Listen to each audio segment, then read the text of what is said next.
I was working the closing shift at Footworks, the shoe store crammed into the far corner of the Chapel Hills Mall. Halloween was supposed to be a night of fun, but instead, I was stuck stocking sneakers for minimum wage. I only had a half hour left on my shift, and I could feel the seconds crawling by. The clock on my phone felt frozen at 7:30 p.m. I drummed my fingers on the counter, trying to stay awake. My manager, who was supposed to help close, had ducked out for an early smoke break and never came back. Most of the customers had already thinned out, but there were still a few stragglers wandering around the mall. My phone buzzed in my pocket, a text from my friend Ben. Ben, yo, you coming tonight or what? I sighed. I'd been dodging the question all day. Ben's Halloween party was supposed to be the big event of the night. Half of the school was going, including all of my friends, but I hadn't planned on going. After my shift was over, all I really wanted to do was just crash in my bed. I started typing, probably not, when another text popped up. Ben, don't be lame, man, it's Halloween. I stared at the screen, my finger hovering over the keyboard. It had been a while since I'd done anything fun, and even though I didn't have a costume, I could probably grab something cheap from the Halloween store on the way. I wasn't exactly Mr. Social, but maybe it wouldn't hurt to get out of the house for once. Yo! A voice called from the store entrance, breaking my introspection. I looked up and saw Ben and Derek walking into the store like they owned the place. Ben flashed a grin, his hands stuffed in his pockets. Come on, bro. You're not getting out of this one. You're coming tonight, Ben said, leaning against the counter. Derek nodded, smirking. Yeah, man. You never come to anything. You didn't show up last year either. Look, I started. I'm just tired, and I don't even have a costume, and I don't even have time to... You've got time, Ben interrupted. The party doesn't start until 10. Grab something cheap and just show up. It's not like you have anything better to do. I sighed. They weren't wrong. As much as I wanted to protest, I started to give in to the pressure. Ben raised an eyebrow, a smirk growing on his face, anticipating my answer. Fine, I muttered. I'll come, but I probably won't stay long. Yes, there he is, Ben grinned, patting me on the shoulder. You're gonna have a good time, bud. Trust me. Derek glanced at his watch. All right, well, we're heading out. See you there. I watched them leave, their laughter fading as they disappeared out of the mall. I wasn't sure I believed Ben about having a good time, but I was locked in now. I just had to make it through the last stretch of my shift, grab a costume, and then down a few drinks to make the night more tolerable. The mall was basically empty now. Most of the other stores were now closed, and the place began to get a little darker as more and more lights were turned off. I started mentally checking off the closing tasks, sweep the floor, cash out the register. Routine stuff. As I was counting the minutes to clock out, something caught my eye near the entrance. A person stood there, just outside the store, facing me. They were in a Halloween costume, a creepy red latex devil mask which had a large pointy nose and a cartoonish wide smile which reached ear to ear. Small black horns protruded from the top of the mask. It looked pretty realistic, like one of those expensive movie-quality masks. Had it not been so startling, it would have actually been pretty impressive. The mask was paired with a mismatched black and red suit that looks like it was put together from pieces found at a thrift store. At first, I assumed it was just a last-minute shopper, or someone probably killing time before heading to a party, but they stood completely still, facing me, not moving, not browsing, not shopping, just standing there. I felt my chest tighten. There was no reason to be freaked out by some weirdo in a Halloween costume, but something about them made the hairs on the back of my neck stand up. The way they were just standing still, watching me, began to eat away at my nerves. I was about to tell him, "We're closed," when he turned, slowly, deliberately, and walked away. I just stared, frozen in place. His steps were slow, measured, almost robotic as he disappeared out of sight. I exhaled, realizing I'd been holding my breath the entire time. What the hell was that about? I thought. Just some creep messing around, probably. It was Halloween, after all. I shook it off, trying to refocus on closing the store and getting out of there. But every few seconds, I found myself glancing toward the entrance, half expecting to see that creepy guy in a devil mask there again, watching me. By the time I finally clocked out, I was beat, and my nerves were shot.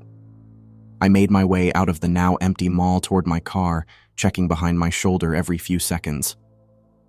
I safely made it to my car, now fully convinced that the person, whoever it was simply messing around with me. I brushed off the feeling and headed to the Halloween store to pick up a costume for the party. The Halloween store was one of those pop-up stores that showed up every year, taking over abandoned sporting goods stores and the like. I pushed open the door and stepped inside, a chime ringing loudly in the nearly empty store.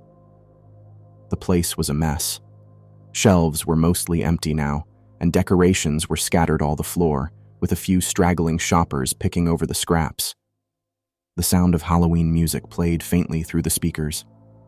I wandered aimlessly, searching for any scraps of a costume. The aisles were nearly bare, but I kept looking, feeling the pressure of time build. Suddenly, the music cut off, leaving the store in an uncomfortable silence.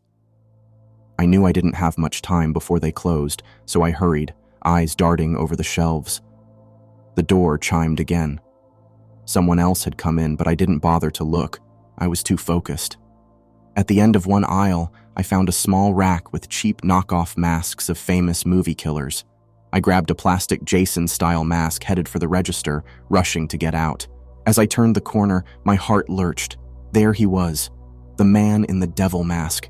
He stood at the far end of the aisle, illuminated by the dim, flickering light. He didn't move, didn't speak, just watched me. My stomach twisted, and my throat went dry. No fucking way, I thought, feeling my pulse hammer in my ears. He stood perfectly still, just staring. For a split second, I considered throwing the mask down and bolting, but something kept me rooted. Maybe it was disbelief, maybe shock. I told myself it was a coincidence, forcing my legs to carry me to the front. The cashier barely looked up from his phone as I approached, too busy scrolling through his phone. My skin crawled as I sensed the man in the devil mask moving closer, his eyes locked on me. I could feel it, the weight of his stare boring into me. "Just this," I muttered, tossing the cheap mask onto the counter. It felt so pointless, but at least I wouldn't show up to Ben's party without something. The cashier rang it up slowly, the beeps of the register cutting through the heavy silence. I kept my head down, resisting the urge to look back, but I knew he was still watching me. "That'll be 10.53, the cashier said, snapping his gum, finally glancing up at me. I handed him the crumpled bills, my hand shaking slightly as I grabbed the change and shoved the mask into a bag. Without another word, I made a quick escape toward the exit. The bell chimed again as I pushed through the door, and the cold night air hit me like a splash of water. I exhaled sharply, tension easing from my shoulders. Instinctively, I glanced over my shoulder, half expecting to see him, the man in the devil mask, standing at the entrance, following me still. But there was nothing, just the empty store and a couple of people loitering on the sidewalk. He was gone. Again. I shook my head and got in my car. I kept reminding myself, it's Halloween. Creepiness was just part of it. And besides, I had bigger things to worry about, like not making an idiot of myself at Ben's party. By the time I got to Ben's place, the party was already in full swing. Cars were parked up and down the block, and I could hear the bass from the music thumping before I even stepped out of my car. The house was decorated to the nines, fake cobwebs hanging from the trees, jack-o'-lanterns lining the walkway, and orange lights flickering in the windows. I could hear Rob Zombie's Dragula blasting from inside the house. I pulled the plastic hockey mask out of the bag and slipped it over my face. It wasn't much, but it would do. I didn't feel like going all out for this party anyway. I just wanted to blend in, have a few drinks, and hopefully avoid any awkward moments with people. The front door was wide open, and people were spilling out into the yard, already tipsy and laughing too loud. I stepped inside, and the smell of beer and sweat hitting me immediately. Ben's living room was packed, people in costumes, some elaborate and some as half-assed as mine, dancing, drinking, and yelling over the blaring music. "Hey, you actually came!" Ben appeared out of nowhere, clapping me on the back hard enough to nearly knock me over. He was wearing a vampire costume, complete with fake blood dripping from his mouth. "Yeah, well, you didn't really give me a choice," I said jokingly, raising my voice to be heard over the music. "Here, grab a drink," Ben shouted, shoving a plastic cup of beer into my hand before I could protest. "We're playing beer pong in the kitchen, come on." I hesitated. Beer pong wasn't really my thing, but it was better than standing around awkwardly in the corner. "Sure, yeah, why not?" I followed him into the kitchen, where a crowd had gathered around a table lined with orange plastic cups. Someone had set up a fog machine, and the room was filled with swirling white mist, making it hard to see more than a few feet in front of me. I took a swig of beer and tried to relax. It was just a party after all. We played several rounds. The beer had begun to do its job with loosening me up, and I was actually starting to have fun. For a moment, I even began to question myself on why I didn't come out more. But just as that thought occurred, out of the corner of my eye, I saw him again. The figure. That devil mask. That long, pointy nose and wide smile. He was standing in the living room, just beyond the edge of the crowd, perfectly still like he had been at the store. He didn't move or try to talk to anyone. He just stood there, watching me. My throat went dry, and my stomach twisted into knots. What the hell was he doing here? How did he follow me here? I blinked, half expecting him to disappear, like a trick of the light. But when I looked again, he was still there. He raised his hand and gave me a slow, taunting wave, and turned to leave. Maybe it was the drinks, or maybe it was the feeling of security from the crowd, but anger began to boil up inside me. I set my drink down and pushed through the crowd, trying to keep him in sight. I wanted to grab him and find out who he was and why the hell he was following me. But by the time I reached the living room, he was gone. Just like that. I scanned the room, my heart pounding in my chest. People were laughing, talking, and dancing like nothing was wrong. I thought about telling Ben, but what could I say? That some weirdo in a devil mask had been following me around all night? He'd just think I was being paranoid. I needed to calm down. I told myself it was just some guy playing a prank, maybe someone who had been at the mall earlier and recognized me, or maybe it was someone I knew just messing with me. It was Halloween. People were supposed to be creepy. I grabbed another beer, took a long drink, and forced myself to relax. It was just in my head. It's nothing to worry about. I didn't stay at the party long after that.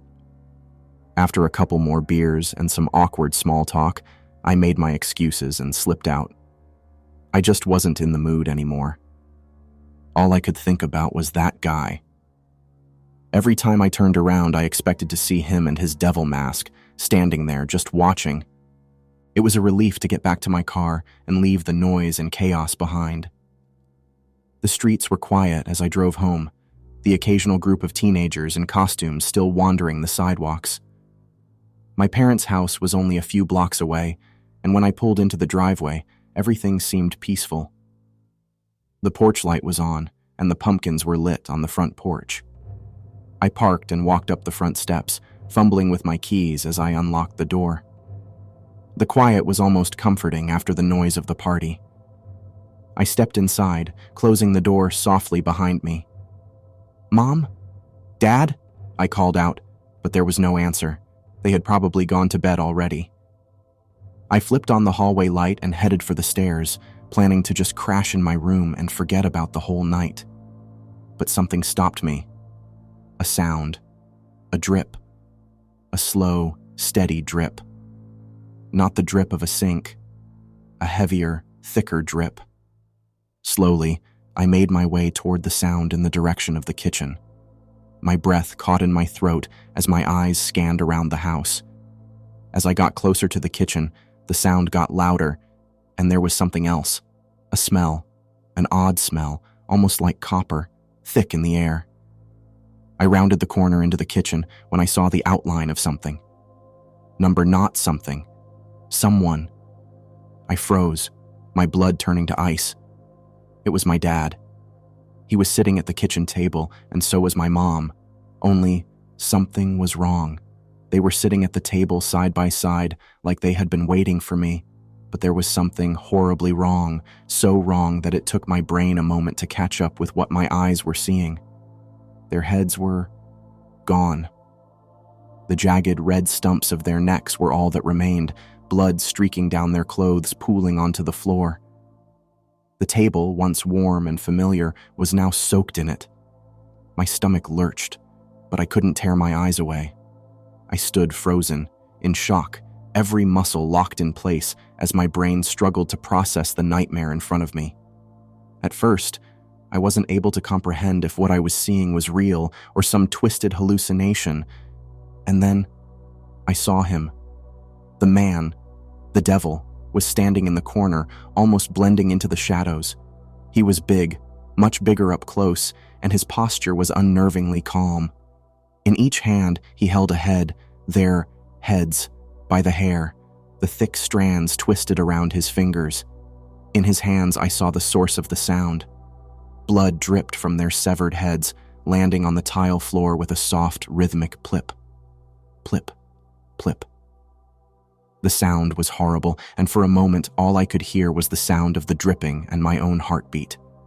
He didn't move. He didn't flinch. He just stood there, perfectly still. His arms were reached up toward me, holding my parents' heads proudly, like two trophies. I couldn't breathe. I wanted to scream, to run, but I was frozen in fear. I slowly backed away, step by step, my eyes never leaving him. His head didn't turn, his body didn't shift. He just stared, with that pointy nose, that huge red smile, as if he were frozen in time. I kept moving backward, my chest tightening with every inch I gained. The last thing I saw before I turned and ran was the man still standing there in the corner, heads dangling from his hands, utterly motionless, his cold eyes boring into me. He never moved, and somehow that was worse. I turned and ran. I didn't stop until I was halfway down the street, gasping for breath, my hands shaking as I fumbled for my phone. My fingers barely worked as I dialed 911, my voice trembling as I told the operator what had happened. When the police arrived, the house was empty. The man, the devil, was gone. They never found him.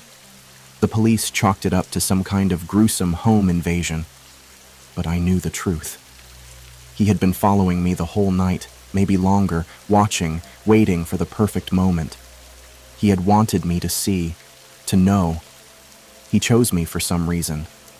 That was last Halloween, when my life was forever changed. I'm terrified he is going to come back for me this Halloween. I'm terrified that at any moment I'm going to see that mask again.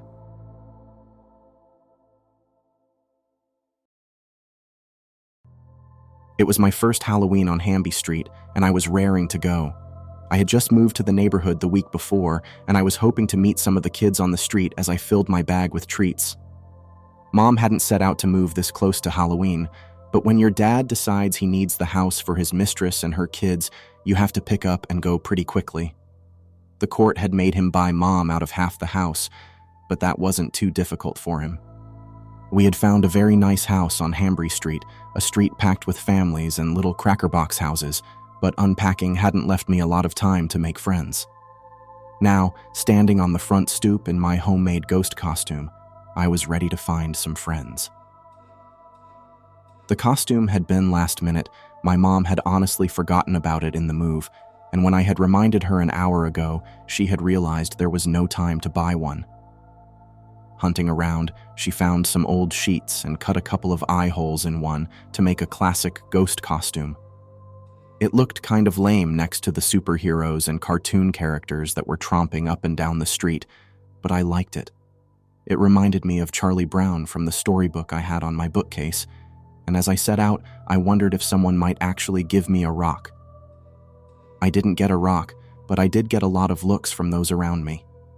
I had expected some laughs, maybe some questions about why I didn't have a real costume, but what I got was something between fear and scorn. People stepped out of my way, the adults looked down at me with disbelief, and a lot of the kids looked scared.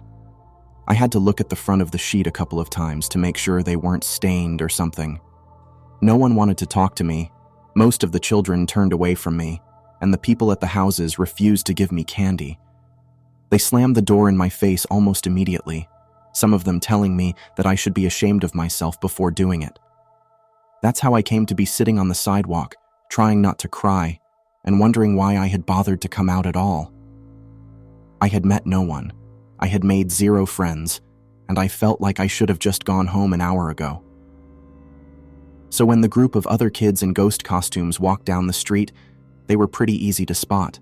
There were 5 of them, their ghost costumes looking dirty and ragged, and as they walked like a line of spooky ducklings, the crowd parted for them as well. They didn't stop at any of the houses, they didn't speak to anyone, they just kept making their way up the street like an arrow fired from a bow. I felt drawn to follow them for some reason, and to this day I can't say why. Maybe I felt some kind of kinship. Maybe it was the way people treated them, but regardless, I got up and ran to catch them, my shoes slapping on the concrete as I went. The other kids watched me go with genuine concern, but I didn't much care. These kids seemed to have made the same mistake I had, and it seemed like it was better to be an outcast as a group than alone. "Hey, wait up," I called, the 5 ghosts utterly ignoring me as we went along. We walked in our now 6 ghost line, and I began attempting to make conversation with them. They looked to be about my age, or at least my height, and they all carried brightly colored candy bags that were in the same sorry shape as their costumes. They were mud-spattered and ripped in places, and the kid in front of me had shoes with a sole coming loose. His left sole slapped at the pavement, going whap, whap, whap, and I wondered what sort of costumes these were. Were they some kind of zombie ghosts or something? Next to my clean white sheet, they looked downright grimy, and I wondered why their parents had let them leave the house like this. "Where are we going?" I finally asked, all of them leaving my neighborhood as we turned a corner and headed into a less crowded street. I promised my mom I wouldn't go too far, and I don't know the streets real well. They ignored me, but I wouldn't have long to wonder. I had seen the house before, Mom and I staring at it as we'd driven into town. It stood out, the grass long and the fence ragged, but the house was the centerpiece of the unkempt space. It had probably once been a very nice 1-story house, but it looked like someone had pelted it with eggs or dirt or both, and the owner hadn't bothered to clean it off. The windows were boarded up, the shingles hung raggedly from the roof, and someone had spray-painted "Killer" across the garage door in big red letters. It was impossible not to notice, and I realized too late that it was our destination. Are we trick-or-treating there? I don't even think anyone lives there. They didn't say anything, but I realized I was wrong a few minutes later. I could see a light peeking from a crack in one of the boarded-up windows, and as the ghosts arrived on the sidewalk, it was suddenly covered by a shadow. The ghosts did not approach the house, they didn't even come off the sidewalk, they just stood there, bags in hand, and stared at the house. The shadow moved away from the opening a few times, but it always came back in short order. It was a fitful thing, moving away only to come back quicker and quicker to check that ghosts were still there. I kept turning to look at them, asking what we were doing and receiving no answer. The ghost kids just stood and stared, boring into the house with their dark circle eyes, and I think that was when I really got a good look at them. Their sheets weren't just grimy, they were covered in muddy tracks. Some of the stains looked like they could be blood, but the worst was the bare stretch of leg beneath the sheets. The skin on those legs was cut and bleeding, purple and bruised, and the arms were in a similar state of abuse. The eyes, though, the eyes were the worst. Looking out from the open holes were darkened eyes that were purple with rings. The The kids looked like they had gone 10 rounds with a professional boxer, and the part that usually had color was pitch black and unblinking. These kids weren't interested in candy. They were out for something else. I had opened my mouth to ask them why they were just standing here when the door suddenly opened and a man in dirty, sweat-stained clothes came weaving out. He wore sweatpants and a tank top, and his bare feet looked like he had bumped them enough times to break every toe on them. He was thin to the point of being skeletal, and the clothes hung off him like rags. I had worried at first that he might be drunk, weaving and pivoting across the yard, but the closer he got, the more I came to understand that he was stone sober. He wasn't stumbling, he was afraid, and it took everything he had to approach the ghost kids. "What do you want?" he stammered, his foot catching on something in the tall grass. "Why do you torment me?" The grass was so tall that you could hear the dry husks scrapping across his pants. But if it bothered him or the 5 other little ghosts, it never showed. "Haven't I suffered enough? The town won't let me forget. My ex-wife won't let me forget. And now you return every Halloween to remind me of my mistake? Why? Why? Just leave me alone. Haven't I suffered enough?" He stumbled again, his foot catching hard this time, and when he bumped into me, he barely missed being knocked down. That's when he seemed to realize that I was something else. He looked at me in disbelief, but it quickly turned to rage. He lunged forward, grabbing me and shaking me as I tried to articulate something, anything, that would make him stop. He was hurting me, my head snapping back and forth as he shook, and I couldn't make a sound as he tried to shake me to death. You aren't one of them. There were only 5 of them. There's always been 5 of them. Why are you here?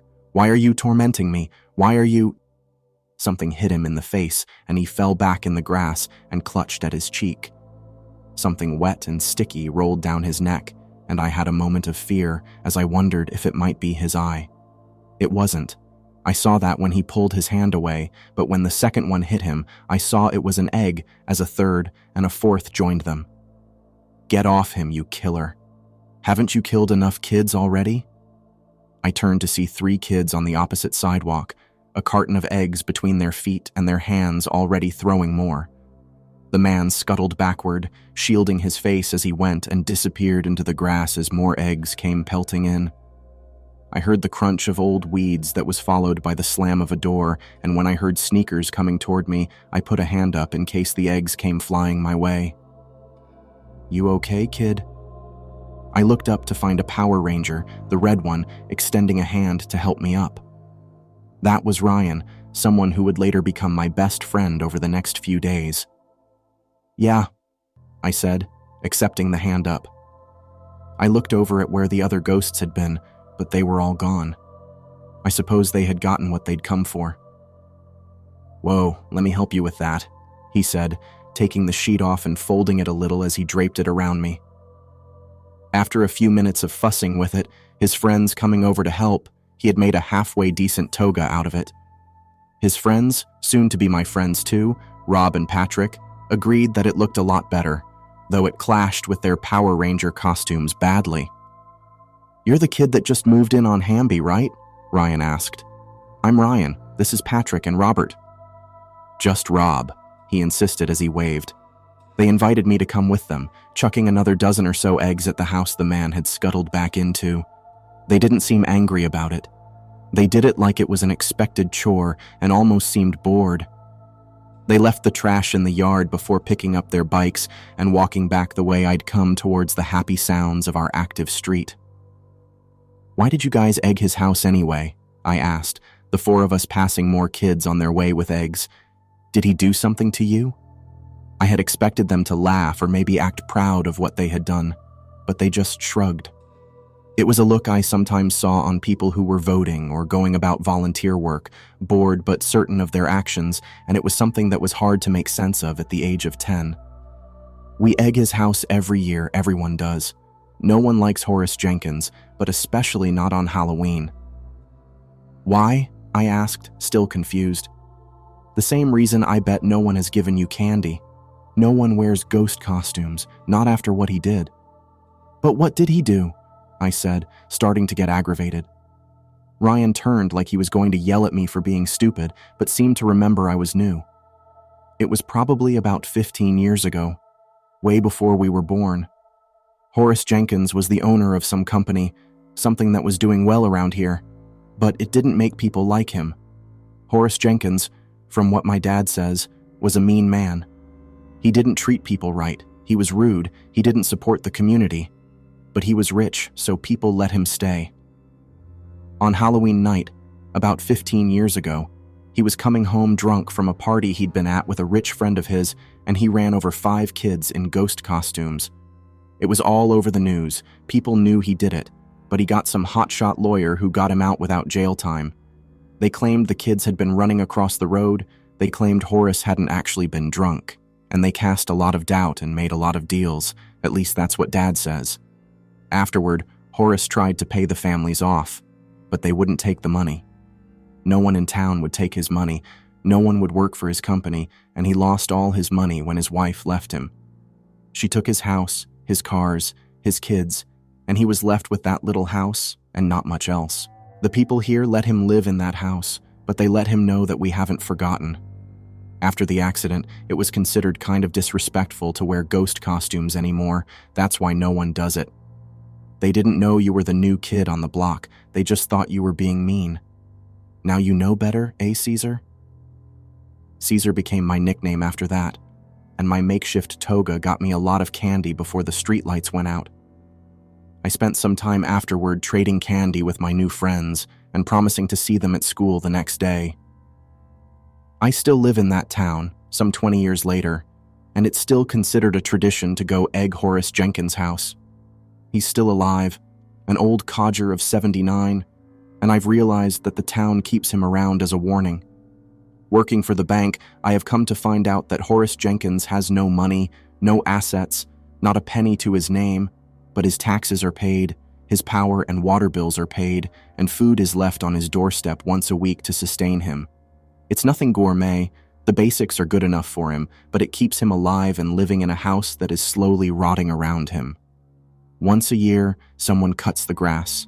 Once a year, someone spray paints killer on the garage door, and once a year, we all throw eggs and door clods at his house to remind him that he tried to cheat his way out of 5 lives. The law may have exonerated him, but the town does not forget, and it doesn't forgive. Sometimes while my friends and I throw our eggs at that sagging wreck, I think I see 4 little ghosts on the sidewalk staring at the house of the man who murdered them. Sometimes while I throw my eggs at this temple of hatred, I wish Horace Jenkins would live 1,000 years. Then I remember that those ghost kids will be waiting for him, and that brings me some comfort.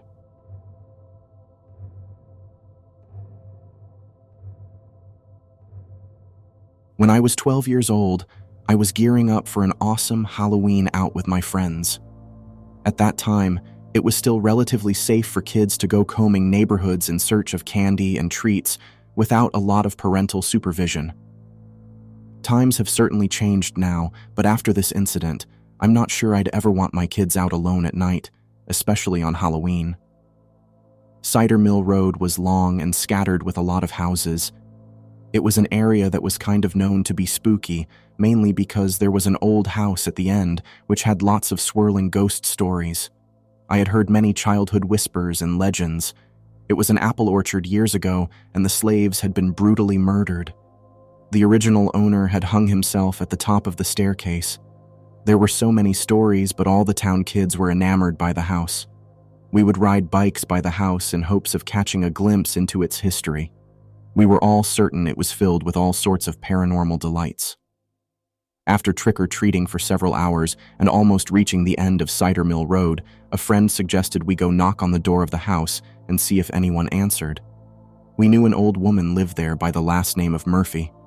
No one ever saw her out much, but she had inherited the property and had lived there for probably 50 years. It was a big house, especially for one person. I always thought it had to be lonely to be unmarried, no children, and living in such a big old run-down house. My dad called it decayed gentry, although I had no idea what that meant. The driveway winded up through the orchard, which lay sprawling in front of the house. No one tended to the apples anymore, and so most of them lay rotting on the ground, which by October was more of a rotting stench than an apple fragrance. "Hey, you go up and ring the bell," Jessica told me. I shrugged. "I'm not going by myself." "Take Olivia with you," she said. Olivia shook her head. "I don't think so. It's getting late. I need to get home." Jessica grabbed our hands. "We'll all go together." "It smells bad," Olivia said. "I don't want to go up there." I agreed. "Yeah, the apples stink. If an old woman lives here, she might already be in bed. She probably doesn't want trick-or-treaters. She doesn't even have a front porch light on." Olivia said, "Universal sign for leave me alone."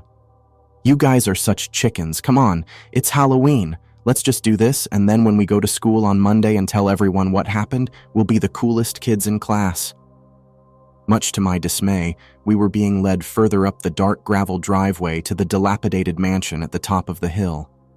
Olivia had some neon glow stick bracelets, which was the only light we were able to see with because it was pitch black and we didn't have flashlights.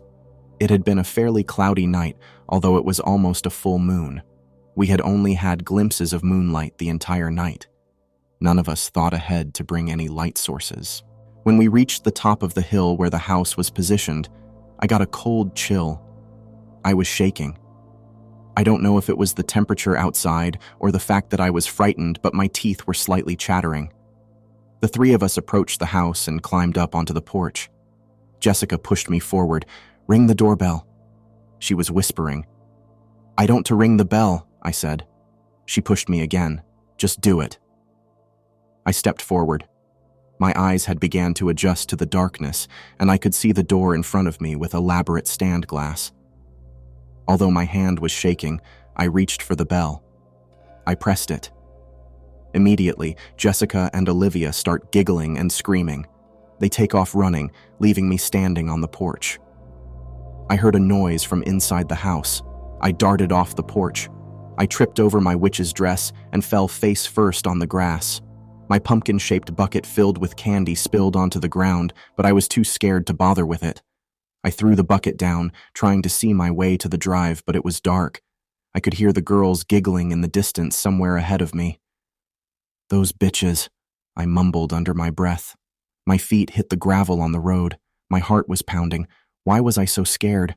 I was on the road now and away from the house. I was in a safe place. The old woman was probably in bed. She hadn't even opened the front door. I told myself not to be afraid. I was fine now. We were just being dumb kids. I had slowed from a sprint down. I was breathing heavily but slowed down to a walk. I could make out headlights down Cider Mill, so I knew I was not far from the road. Those girls would be waiting down there at the end for me. I'd give them a piece of my mind. "Shit," I said in a low voice. "Stupid girls." When all of a sudden, out of nowhere, two hands were grabbing at my chest from behind. Something was pulling me. I let out a scream. Something had me. I could hear it snarling and hissing as it pulled me. I tried fighting it off. It was dragging me over to the side of the driveway. I could see the outline of an apple tree in the moonlight. I could smell that rotting stench. I was only 12, but I was fighting as hard as I could. I was screaming and yelling, "Help me!" I tried hitting the arms off me. I was as combative as I possibly could be, feeling like I was fighting for my life. Whoever had me was not letting go. I felt sharp nails digging into my chest while it was pulling me toward the apple trees. "Who are you? Let me go." The clouds must have moved away from the moon because for a moment again, the moonlight was shining down, illuminating the orchard around me. That's when I caught a glimpse. What had its arms around me was an old hag. A woman, but she was old and looked half dead. She had flesh that looked like it was also rotting away from her face. She was still gurgling and snarling. I managed to twist myself loose, and the second I did, I felt her sharp nails on my back, but I took off running. I ran through the orchard, dodging trees. I felt the disintegrating apples squishing and oozing under my feet. At one point, I slipped and fell into a pile of the mush. I finally made my way to the gravel and did not stop until I was at the main road. Of course, my asshole friends were posted up waiting for me, but the minute they saw me bolting by, they did not laugh. I was in shock.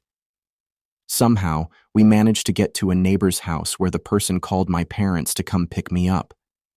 My friends explained what had happened and how they'd left me at the house.